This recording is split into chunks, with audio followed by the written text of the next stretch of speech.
In 2001, a dismembered body was found in London's Regent's Canal. Inquiries soon led police to one man, 44-year-old tradesman John Sweeney.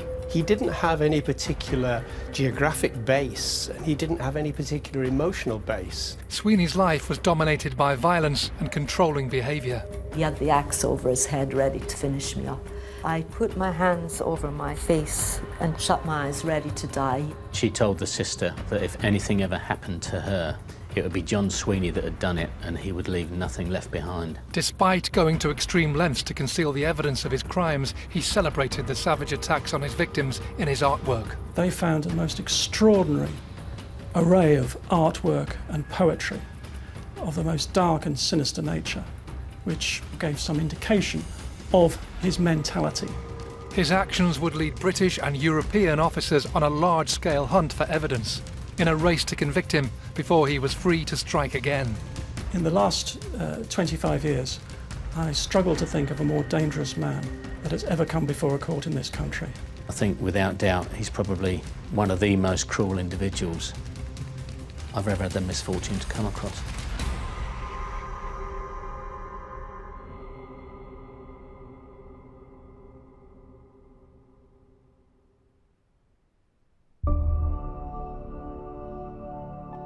In the mid-1980s, unemployment figures in the UK soared, reaching a record 3 million. Amongst those desperate for work was Liverpudlian carpenter and tradesman John Sweeney. Brought up in Skelmersdale just outside Liverpool throughout the early 80s, John Sweeney drifted from job to job on building sites around mainland Europe and the UK, with the itinerant nature of his work seemingly preventing him from putting down any significant roots. In the mid-1980s, he arrived in London, and his fortunes appeared to take an unexpected upturn when he met American model Melissa Halstead in December 1986. John Sweeney landed on his feet when he came to London, met an attractive American model from Ohio called Melissa, working in the West End, and they started living together in some of the most exclusive areas of London, the King's Road, Sloane Square, Chelsea's finest. John Sweeney was working as a carpenter, and he was working on a set for a fashion shoot, which Melissa was working as a photographer, and that's where they first met. John had quite a bohemian lifestyle. By that I mean he would draw sketches and they'd smoke cannabis together. So there seemed to be a mutual attraction between the two. John Sweeney thought that he had an artistic gene in him, which must have attracted Melissa. She was interested in the arts. So they had something in common, and that's what drew them together. As an American coming to London at that point, you know, where she was living, you know, it would have been a good time for her. She would have missed her family and friends, but, you know, the relationship with John would have been one that she would probably have been satisfied with. But behind Sweeney's seemingly carefree and bohemian approach to life lay a vicious temper and a sadistic rage, and it wasn't long before this bubbled to the surface of their relationship. A heavy user of drugs and alcohol, Sweeney was a violent and abusive partner. He was convicted twice for assaulting Melissa, describing their relationship as love-hate. To her family, almost 4,000 miles away in the Midwest, the attraction was a mystery. But Melissa assured them it was love. Unwittingly, she had become entangled in the web of one of Britain's most dangerous men. Melissa's sister came over from America and stayed with them in their Chelsea flat on one occasion, and she witnessed the acrimony within their relationship for herself. She took an instant dislike to John Sweeney and felt that he was not right for her sister. In 1987, Melissa's UK visa expired. The following year, immigration services caught up with her and she was deported. With her family urging her to escape the controlling clutches of Sweeney, Melissa fled to mainland Europe and moved into a flat in Vienna. But Sweeney would not let go and eventually tracked her down in the Austrian capital. The love of his life was leaving, and as far as he was concerned, and he didn't really want that relationship to end, so he followed her. After 2 years together in London, Melissa had the chance to break away from Sweeney once and for all and leave him behind in London. So she took the opportunity to go to Europe. Unfortunately, Sweeney followed her every step of the way. and Sweeney's barrage of mental and physical abuse continued on the continent. Upon his arrival in Vienna, Sweeney stalked Melissa, finding out where she lived, before breaking into her flat, tying her up and interrogating her. Days later, in a particularly ferocious row, he attacked Melissa with a hammer, cracking her skull, resulting in her requiring emergency surgery. This was a moment, surely, when he would be put away and she would be free from him. For the brutal attack on his then-girlfriend, Sweeney was arrested and sentenced to 12 months in an Austrian prison. Melissa made a number of phone calls to her sister at this time, basically opening her heart about her relationship with John Sweeney. And they were to reveal this horrendous clash in her own mind, whether to stay with the man she had this attraction with, despite the violence, or to sever him from her life once and for all. It was during this violent and turbulent period of their relationship when Melissa had a conversation with her sister. And she told the sister that if anything ever happened to her, that is Melissa, it would be John Sweeney that had done it, and he would leave nothing left behind. Despite this seemingly chilling prediction, Melissa, crippled by her fear and anxiety, made an emotional appeal to Austrian authorities for Sweeney's early release. He actually did manage to control Melissa Halstead in a way that she couldn't really have predicted, because having battered her really grievously, he managed to get her to release him from prison by being really charming and sorry. But she couldn't break away from him, and it was to cost her her life. In 1989, John Sweeney was released early from an Austrian prison following a brutal hammer attack on his American girlfriend, Melissa Halstead. In search of a fresh start, they moved to Amsterdam, and life initially appeared to settle down. I settled in a flat. Melissa was working. Sweeney gave the impression that he was looking for work. The landlord thought they were model tenants. A nice couple, paid their rent on time, caused no trouble, seemed to get on with everybody. Later that year, 33-year-old Melissa made a phone call home to her family in America. Tragically for them, no one was home to take the call.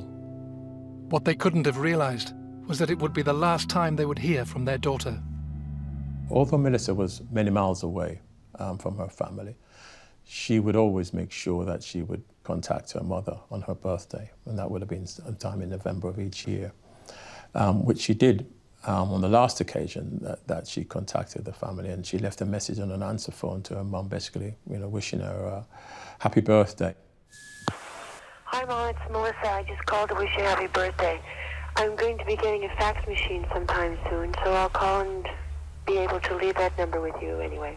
Have a good time and take care of yourself. Goodbye, I love you. Unfortunately, that was the last occasion that the family had any contact with her. Alone with Sweeney in the Dutch capital, their relationship continued to be dogged by physical abuse and controlling behaviour. But Sweeney's propensity for violence and intimidation towards his partners stretched back to years earlier, and his life as a young husband in the northwest of England. Well, John Sweeney was from the Liverpool area. He grew up in Skelmersdale, very close to Liverpool. He was in a family with 2 brothers and a sister, and from our information, he had quite a tyrannical father and very, very strict upbringing. John Sweeney was a carpenter by trade. He was something of an itinerant Liverpudlian who moved around Europe and the UK. He didn't have any particular geographic base, and he didn't have any particular emotional base. He moved from relationship to relationship, and it didn't really matter what city he happened to be in. In 1976, aged just 20, John Sweeney returned home to Skelmersdale in Lancashire. There he met and married local woman Anne Bramley. 2 children soon followed, but John and Anne's fledgling marriage was an unhappy one from the outset. Anne Bramley was John Sweeney's first wife, and it was, I think it's fair to say, quite a tempestuous relationship. There's certainly evidence that we uncovered as a result of our inquiries that there was violence within the marriage. In fact, Sweeney's behaviour was so unstable due to his heavy drinking that Anne had asked him to leave the family home, and she herself had moved out to stay with a friend. But John Sweeney wasn't someone who liked to follow orders. Anne was at a neighbour's house just for a social visit when they heard a noise next door. An officer attended the property, and on searching the house, John Sweeney jumped out from behind a wardrobe door, brandishing a hammer and an axe. He did it to surprise Anne, so one might think that was quite a surprise she would have got. It's horrifying to think what may have happened if the policeman hadn't been there and it had been Anne that had searched the house on her own. John Sweeney was immediately arrested at the scene. Terrified, Anne and her young family relocated to a secret location elsewhere in the country. Weeks later, he was found guilty of a breach of the peace and ordered to stay away from Anne. Seemingly accepting defeat, John moved down to London, where he met model Melissa Halstead. Despite being in a relationship filled with explosive violence that resulted in Sweeney's imprisonment, Melissa chose to remain with him on his release. In 1989, they moved to Amsterdam, and their life initially appeared to be less volatile. She was obviously besotted by him as well. For her to have been significantly attacked by him and receiving significant injuries, and she was still prepared to remain in a relationship with him. In April 1990, John and Melissa's landlord was surprised to return from his Easter holidays to find their apartment empty. John and Melissa were now living in Amsterdam in a ground floor apartment. And in April 1990, the landlord had occasion to go round to the flat. And when he entered, having got no reply, the flat had been emptied of both Melissa's and John Sweeney's belongings, and all that remained was a large mirror. Just a few weeks later, on the 3rd of May, two young boys spotted a duffel bag floating in the Westersingle Canal, almost 60 miles away from Amsterdam in the port city of Rotterdam. So they rang the police, who attended, and managed to get the holder to the side where it was removed. And as the holder was placed on the side of the canal, there was clearly blood leaking from it, so it was quite obvious that something suspicious was inside. When the holder was opened, there was a dismembered body of a female contained inside, tied up with rope. The body was removed to a local mortuary where a post-mortem examination was conducted. They wouldn't have had any opportunity at that point to have identified who that individual was. They didn't have any other DNA that they could have matched with it, so they would have taken samples from those remains, and those would have been stored until such time that they had something to compare it with. With no way of identifying the female found in the canal, the investigation was shelved and the case went cold. 1 month later, police in Amsterdam received a call from Melissa's mother in Ohio. Aware of her daughter's unstable relationship with Sweeney, Melissa's family had grown concerned for her welfare, having not heard from her since the answer phone message left 6 months earlier. Dutch detectives visited their, by now, deserted apartment. The family were concerned, but they had no means of contacting Melissa, who, as far as they knew, was just somewhere on the other side of the world pursuing whatever she was pursuing, either her modelling or her photography work. Neither did they have any means of contacting John Sweeney. The contact would have had to come from Melissa herself. The police in Amsterdam then did a thorough forensic search of the address, and that didn't provide any indication whatsoever that any foul play had taken place at the address. With no evidence of anything untoward happening to Melissa, and without a means of contacting the couple, Dutch police were satisfied no crime had taken place, and their investigations ended. But crucially, Melissa was never reported missing, allowing one of Europe's most dangerous criminals to slip through the net. Unbeknown to Dutch authorities, Melissa's boyfriend John Sweeney had fled the country shortly after their landlord had discovered their empty apartment in April 1990. 2 years later, Sweeney resurfaced in London, where he met nurse Dilia Barmer in a Camden bar. It was a bank holiday Monday. I didn't know what to do with myself. I didn't usually go to the pub on a Monday. It was very quiet in there. This guy came into the pub. He sat at the other end of the bar and he kept looking at me, and that was John Sweeney. I was trying to avoid looking at him because I didn't want another disaster with another boyfriend. I like guys, but I didn't want any more disasters, and I tried not to look at him. He said, "Would you like a drink?" And I thought, oh, well, it wouldn't harm just to have one drink. There was an attraction there. John Sweeney was a bohemian individual. He loved to draw and sketch. Delia would have found this quite attractive because she had quite a bohemian lifestyle herself. Their relationship grew and they became great friends. And a while later, John Sweeney moved into her flat in Kentish Town. I needed someone because I felt so alone. And I thought he was helping me. I thought he cared and looked after me. And I was alone. The longer their relationship went on, Delia realised that she'd made a dreadful mistake. John Sweeney developed some rather alarming habits. He used to keep a tarantula spider in a glass tank, and he used to sit and watch the spider for hours. Before he came and moved in there, I thought, oh, I've got somebody to talk to now and we're going to have such good talks. But it never happened. He'd sit and look at his tarantula and drink pots of tea and smoke joints.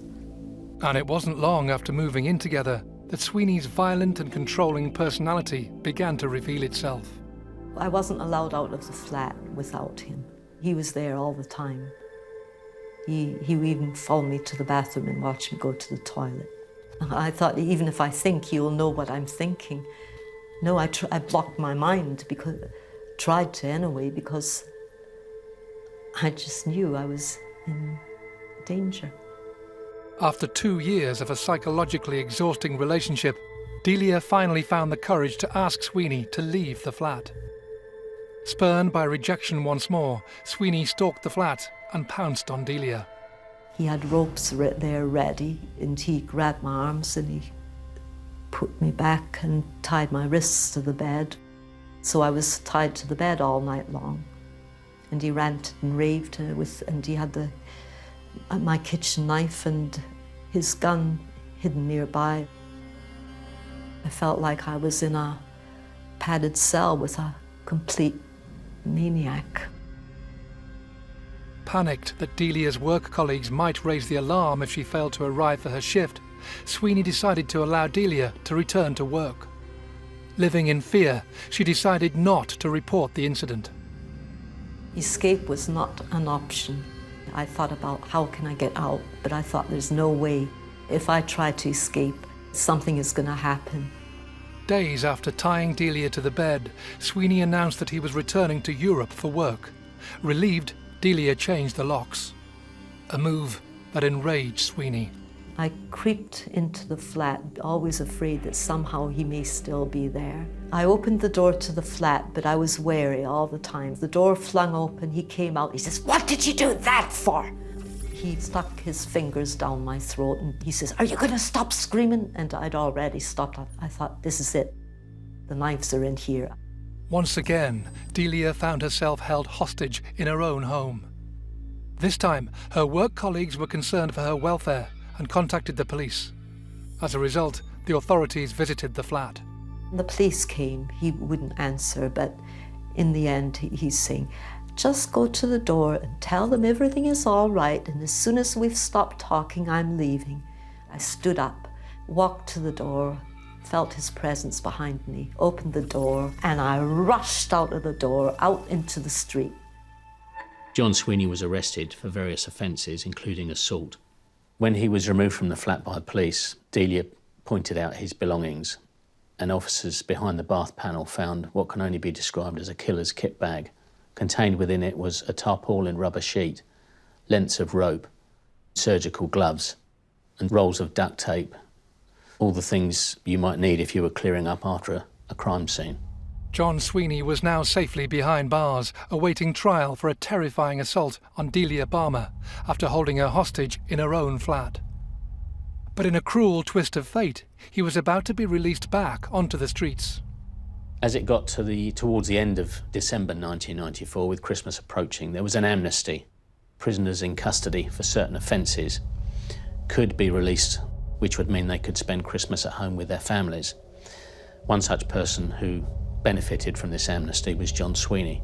Dilia's assured beforehand that he wouldn't be getting bail, he would be inside over Christmas. Despite a litany of previous convictions for extreme violence, John Sweeney was released, but on strict bail conditions requiring him to go back to Skelmersdale. I told the police what he would do to me, what time he would do it, when he would be there, and how he would do it. I was given no protection. On remand and awaiting trial for holding his girlfriend captive in her London home, John Sweeney was unexpectedly released from prison days before Christmas in 1994. As part of his bail conditions, he was required to return to his hometown of Skelmersdale. But Sweeney was not a man who took kindly to orders. Being someone who would not be told what to do by the law or anyone, he made a beeline straight for Dilia with very harmful intent. On the 22nd of December 1994, a couple of days after John Sweeney was released from prison, Dilia was coming home from work on a cold December night about 6 o'clock. As she climbed the few steps to her flat with her bicycle, Sweeney emerged from underneath the basement. He says, "Come on in, I want to speak to you." He brings out the axe. First, with the wooden handle of the axe, he bashes me. I put my arms out for protection. With the large wooden handle of the axe, bang here. I tried to kick him, hit him in the right place, but I missed. So with my broken, bleeding arms, I pulled my bicycle on top of me to try and have some protection. Then he stabbed me through this breast into the lung. And then he stabbed me through the thigh. Dilia protected herself by placing her bicycle on top of her, but she could hear the clanging of the axe and the knife as it hit the frame of her bicycle. He had the axe over his head, ready to finish me up. I put my hands over my face and shut my eyes, ready to die. Delia's desperate screams alerted the attention of a neighbour. He came out to see what all the commotion was about, armed with a baseball bat, and he could see Sweeney attacking Dilia. He leapt to Delia's defence and attacked Sweeney, hitting him on the back with the baseball bat, which caused Sweeney to flee the scene, leaving Dilia fighting for her life. Following the sustained and brutal attack, Dilia suffered near-fatal stab wounds and was rushed to hospital. Sweeney, now on the run, brazenly breached the police order imposed on him over a decade earlier and paid an unbidden visit to his former wife Anne's home. He stays the night with Anne Bramley, but stayed in his room and kept himself to himself. However, he did tell his son that he'd done things that would make your hair stand on end. He just turned up on the doorstep. It meant nothing to him. He had no qualms at all about imposing himself for one night on a family that would probably be absolutely in shock to see him. Following the attack on Dilia, there was an active manhunt to track down John Sweeney, who they knew was armed and extremely dangerous. They visited the family home in Skelmersdale, but he'd already fled and he wasn't there. After a while, the trail ran cold, and the whereabouts of John Sweeney wasn't known. Yet again, Sweeney went to ground and had managed to evade capture. While Sweeney was on the run, he did a number of different jobs working as a workman on building sites. He had no national insurance number. He was paid in cash, so he could move from job to job. But with Dilia now recovered and able to provide police with more information, the investigation into Sweeney was to unearth terrifying new revelations about his past. What she told them was she'd seen a picture of a young woman in John Sweeney's belongings. He says, "Oh, that was my American girlfriend, Melissa." And John Sweeney told her that he came home one day, found her in bed with two German men, so he shot all three of them. He said, "I didn't know what to do with the bodies, so I sat with them for 3 days. On the third day, I cut them up and threw them in the canal." Following Delia's shocking testimony, detectives from the Metropolitan Police immediately alerted their Dutch counterparts. To their disbelief, police in the Netherlands confirmed that they did have a record of a body discovered in a Rotterdam canal in 1990. And alarmingly, they also revealed that a second body was discovered in near identical circumstances in Amsterdam 2 years later. Detectives now asked if this could be the remains of the still missing Melissa Halstead, last seen in Amsterdam in 1990. And what's more, could the two deaths be the work of the same killer? In 1992, another dismembered female body in a suitcase is found in an Amsterdam canal. The body was completely dismembered in several parts, and the hands haven't been fully removed from the body. The fingertips were removed. With the discovery of the dismembered body in Amsterdam appearing to confirm what Dilia had told police, Dutch authorities contacted Melissa's family in Ohio to request a familial DNA sample, allowing them to determine whether the profile matched that of the dismembered body. The DNA was sent from America to the Netherlands, but unfortunately the samples were negative. So the Amsterdam police thought they may have solved the riddle of the dismembered female body from 1992, but unfortunately that wasn't the case. The result was a bitter setback for the family of Melissa Halstead, and her disappearance remained a mystery.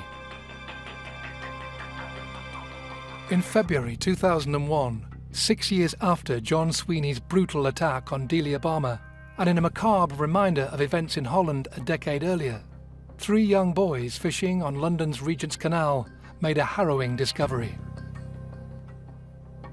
They come across some holdalls within the canal, and obviously once police are called to the scene, it's established that they actually contain the remains of an unidentified female. Apart from the one holdall that the boys have fished onto the side, they find 5 others. All 6 holdalls contain a total of 10 body parts. The body parts have been weighed down in the holdalls with various bricks, ceramic tiles, and other various wrappings. The holdalls and their contents are taken to the local mortuary where they're examined, and they're found to be the various body parts of a young female. The head, the hands and the feet are all missing. Metropolitan Police immediately launched a murder inquiry, and a DNA sample was checked against the National DNA Database. Shortly after, the body was formally identified as 31-year-old Liverpudlian woman Paula Fields. Paula Fields was a lovely woman. She was brought up in Merseyside and came to London, as so many people do from the north and other parts of the country, believing this was where a future lay, and with money and the great excitement that London was to produce. Unfortunately, she hit a spiral of drugs and prostitution, and despite 3 children, she found herself in despair. When Paula went missing, the police looked into her background and lifestyle and found that among her friends was a man called Joe Scouse. Whilst in London, Paula met a man called Joe, also from Merseyside. They got on well, both being from the same area. They clearly liked each other's company. However, there were times when Joe would lose patience with Paula. He talked about having lost his mobile phone and money. He would challenge Paula about it, but she would deny it. There was another occasion when Paula would buy drugs from a dealer in the street, and rather than pay the dealer, she would say that Joe would pay, which upset him greatly. Owing to her sometimes chaotic lifestyle, it was not unusual for Paula to go missing from time to time. But her family grew increasingly concerned when she failed to make contact with them over Christmas in 2000. Police now wondered if Paula's body had been in the canal longer than they had first realised, and tracking down Joe Scouse became their #1 priority. Paula's associates and friends revealed that Joe Scouse was living at a house in Digby Crescent, Finsbury Park. The initial inquiries weren't able to identify who this person called Joe Scouse was. At Digby Crescent, there was a male who had also been spoken to, and that individual was somebody called Anthony Sweeney. Anthony Sweeney was placed under observation by undercover officers, as they couldn't be sure that he wasn't actually Joe Scouse. Whilst under observation, he met with another man. Officers were surprised to learn that this other man was in fact Anthony's brother, John. Having run John Sweeney's details through the national computer, they were amazed to find that John Sweeney was in fact wanted for the attack on Dilia Barmer in 1994 and had been on the run for over 5 years. While Sweeney was on the run, he used a number of aliases. He did a number of different jobs, one of which happened to be at a building site very close to the Old Bailey. The hunt for Paula's killer was almost over, and 6 years on from the brutal attack on Dilia, detectives were about to discover the true scale of Sweeney's violent and murderous past. Investigators waited for an opportune moment to pounce, seizing 45-year-old John Sweeney when he made an appointment at a mobile phone shop. Once Sweeney had been arrested, police went to search his property. They found a selection of guns, ammunition, a machete, a garrote, a wig. It seemed like an everyday arsenal of weaponry of a very violent and dangerous man. In 2001, John Sweeney was charged with the attempted murder of Dilia Barmer, along with firearms offences in relation to the weapons found at his bedsit. He was also arrested on suspicion of the murder of Paula Fields. He admitted that he knew Paula and admitted that on occasions their relationship had been quite violent. There was some evidence in the bricks that had been used to weigh down the body parts in the holdalls. The soil samples that were contained on the bricks were compared to the garden in Digby Crescent, and there was some evidence that that soil could have come from the garden, which would have provided a physical link between Sweeney and Paula. The case against John Sweeney was significantly difficult. In a lot of murder investigations, you have lots of evidence at your disposal that you can use to confirm whether someone's been involved in the offence or not. But in this case, we didn't have a crime scene. We didn't know where she was killed, and we didn't know how she was killed. We didn't have any CCTV evidence, therefore, to link to that murder. We didn't have any other opportunities in terms of significant witnesses who would have witnessed the assault or the aftermath. Not satisfied that police had done enough to build the case against Sweeney, the Crown Prosecution Service made the decision not to charge him with the murder of Paula Fields. Sadly, the investigation into Paula's death stalled. There were no further lines of inquiry, and the case was closed. John Sweeney was found guilty of the attempted murder of Dilia Barmer and given a life sentence with a minimum tariff of just 9 years, meaning he would be eligible for parole in April 2011. All they gave him was 9 years and 1 month.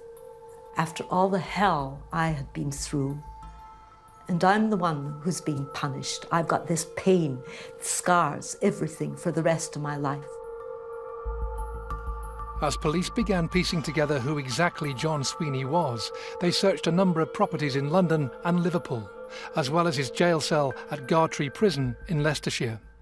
What they found offered an alarming insight into the depraved mind of Sweeney and provided investigators with potential new clues as to what had happened to Melissa Halstead, who'd been missing since 1990. They found a most extraordinary array of artwork and poetry of the most dark and sinister nature. There was pictures of Sweeney, self-portraits labelled Scalp Hunter, portrayed as a devil with a blood-soaked axe. And a lot of these drawings and sketches and poems were specifically about both Dilia and Melissa. And they were very enlightening to police because when you looked at them more closely, some of them also contained what appeared to be messages. For example, one picture had correction fluid on it, but then when you looked underneath it, it had Melissa, born 1956, and then died, and a blank. How did Sweeney know she died? Only the killer would know that. John Sweeney's painting of the romantic weekend in Vienna is clearly a reference to himself and Melissa. It shows extreme violence and it shows the actual relationship. And in fact, the portrayals, silhouetted, do look like Sweeney and Melissa at that time. But the most significant piece of evidence they found was a scrap of paper that appeared to have a poem written on it. His poetry included the most callous rhymes. He wrote about Melissa being fed to the fishes, chopped into bits. Amsterdam was the pits. Most sinister and childlike rhyming with a macabre touch to it. They're not lyrically brilliant. However, they mention specific cities and locations so that you could piece together the real-world movements of John Sweeney and Melissa. Despite finding such taunting clues within Sweeney's disturbing artwork, Melissa's case fell outside of the Metropolitan Police's jurisdiction, and British detectives were unable to make any further inquiries into her disappearance. Having evaded capture for 5 years, in 2001, John Sweeney was finally locked up for a frenzied attack on Dilia Barmer. Despite suspicions that he was responsible for the death of Paula Fields, police had failed to find enough forensic evidence to build a case against him. But in 2008, and with Sweeney's prison term nearing its end, the Metropolitan Police received an unexpected phone call. In 2008, I was at my desk and the phone rang. When I answered, it was a detective from Holland, and he told me that he was part of a newly formed cold case investigation team in Rotterdam. He also went on to tell me that due to a particular case they'd been given, which was a dismembered female body found in a canal in Rotterdam in 1990, they'd managed to find a blood sample that had been taken from that post-mortem of that body. When they ran a search through their newly formed missing person databases, that blood sample came back as belonging to Melissa Halstead. That was a significant turning point in their missing person inquiry, and significant for us in the Metropolitan Police in that we were able to then confirm that there was a link between Melissa Halstead and the murder of Paula Fields, which had been unsolved some years earlier. And that link was John Sweeney. Unbelievably, the truth about Melissa's fate had been sat on a police DNA database for nearly 20 years. It had only been tested against the body pulled from the Amsterdam waters because there had been nothing to link her to Rotterdam at the time of her disappearance. On hearing that Melissa's remains had finally been identified, we were quite euphoric in the thought that we could use each case to bolster the other, bearing in mind we had very little physical evidence to go on to prove that John Sweeney murdered either of these women. But of course, we had a problem because we had one victim in London, which was within our jurisdiction, and we had a second victim in Rotterdam in the Netherlands, which clearly wasn't. In a landmark international murder investigation, British and Dutch police joined forces to build the case against Sweeney. There had been occasions when different police forces had worked in people trafficking, drugs and firearms offences. It was the first time that we had a UK force investigating a murder investigation with an outside agency. With Sweeney's release date fast approaching, time was running out for police, and they faced a race to gather evidence against him before he was once again free to roam the streets. The clock was ticking, and it meant that we had to therefore do an awful lot of things very quickly. But that investigation was fairly complex, because the last thing we wanted him to do is to be released in relation to him serving his sentence for the attempted murder of Dilia Barmer. And he's therefore free to possibly attack another female. Then you can just see the repercussions and what would have been in the media. It was clear from the outset that there were going to be lots of challenges ahead. For example, we don't speak Dutch. The nature of the evidence in the Dutch inquiry in relation to Melissa Halstead, it needed to be translated into English, and there was a huge amount of material. And also it had to be presented in such a way that it would be acceptable in a UK court. The Dutch authorities had to give us complete ownership of it. So in other words, they had to hand over their investigation, which created its own problems. They would say, well, what happens if you don't do a good job in investigating our case and we have lost the opportunities? The trial at the Old Bailey began in March 2011, just a few weeks before John Sweeney was eligible for parole. He was charged with 2 counts of murder and 1 of perverting the course of justice by disposing of Paula's body in the Regent's Canal. He pleaded not guilty. We were reasonably confident. You can never be 100% sure that your case is absolutely watertight and that you will get a conviction. What was the chances of somebody having a girlfriend who is found dismembered in a canal? Once, you would say that person is pretty unfortunate. For a second time, you would say, what are the chances of that happening to somebody on 2 occasions? However, we were acutely aware that we had no physical forensic evidence or any significant forensic evidence with which to link John Sweeney to both killings of Paula Fields and Melissa Halstead. Despite his denial, ultimately it was Sweeney's own artwork that proved damning. In the cold light of a courtroom, John Sweeney's artwork began to look very different. Clearly, it correlated very well with many of the actual activities around the killings and many of the kind of products of those killings, i.e. the dismembered bodies themselves. John Sweeney had perhaps revealed too much in his little ramblings and his little jokes to himself in his drawings. From the moment the jury saw the artwork, they knew that whatever he said in his defence, that they were sitting opposite a seriously, seriously dangerous man. Ultimately, there's no doubt at all that in the context of the case, they did prove to be his downfall. And although he'd never admit it, I'm sure that he regrets bitterly ever drawing them. After a trial lasting 4 weeks, John Sweeney was found guilty of all charges and ordered to serve a whole life tariff, meaning he will spend the rest of his life in prison. John Sweeney had always convinced himself throughout that he would never be convicted of this heinous crime. However, he did not contemplate the determination and the resolve of the joint investigation team. John Sweeney received a whole life tariff. Not that many people do. He was so brutal and so ungiving, and consistently so throughout his life.